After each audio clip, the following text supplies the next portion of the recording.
Candace Owens made a recent statement during one of these Turning Point USA events. And I want to share it with you because I hear this talking point a lot, and I just want to kind of ponder and explore it a little bit with you. But first, take a look at this. We've now somehow gotten into this society where people are pretending what we're doing is equality, and it's not. If we have ever achieved equality in this country, then you wouldn't blink if anybody says Asian lives matters, no one blinks. Black lives matter, no one blinks. But white lives matter, they fell apart, right? They fell apart because they actually, and I will stand by this as much as I possibly can, and I will be the loudest voice, the actually worst thing to be in this society, if one thing I would not want to be, is a straight white male. For some reason, that's considered problematic, right? You have to be something. It's why people lie. They're lying on college applications. They're like, okay, I'm white, but I'm also trans. And you're like, what? Why are you pretending? Because, oh, I don't want people to think I'm too normal, right?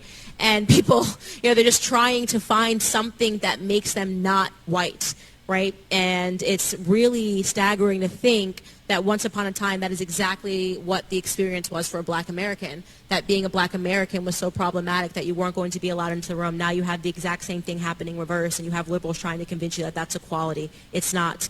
All lives matter, and that's including white lives matter, So, again, we've heard a massive level or number of people start kind of sharing this, and even to the point where Tulsi Gabbard, whenever she did her big video leaving from the Democratic Party, said one of the reasons I'm leaving is because they promote anti-white racism. And so I first want to say, if you're out there and you're white, please share with me these stories that are apparently so prominent, because me, as someone who's a white guy, just doesn't have the personal experience to resonate at all with what she's saying.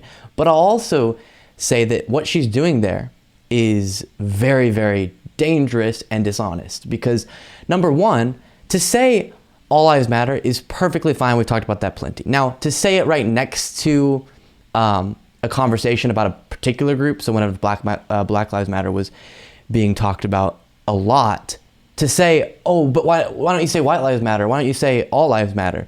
Well, because we're trying to highlight a particular set of circumstances with a particular group in our country, and it seems like you're trying to distract from that, even though the phrase is absolutely true, all lives matter. But then what she's also doing is saying the days of racism against black people are over, because she said once upon a time, you would not be allowed in a room for being black.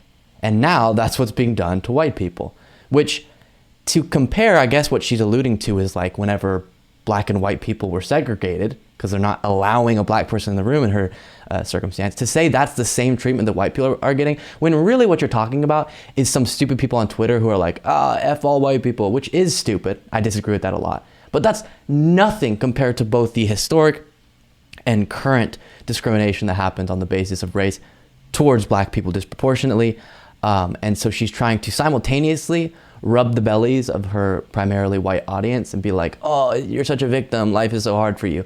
But then also take away from the very real experiences that are still being had by black people, by many other people. It's not to say that everyone doesn't have hard experiences. It's not to say that your life is easy if you're white, but it is to say when we're talking about systems that are slanted against people on the basis of race, or treatment that is slanted against, it still is, as much as they want you not to believe this, very disproportionately hindering and hurting black people. And we see that in countless studies, the way that black people are treated in different settings, both interpersonally with police officers, walking into stores, being seen as suspicious, but then also on a systemic level, as we talk about so much, their ability to have economic opportunity and stuff is still hindered based on previous things that were put into place and haven't been properly ameliorated. So that's what bothers me so much about that. Not that she's trying to say, hey, because a fair way to say this is saying, while we're talking about the fact that Black Lives Matter, can we also recognize that all these other people are important too?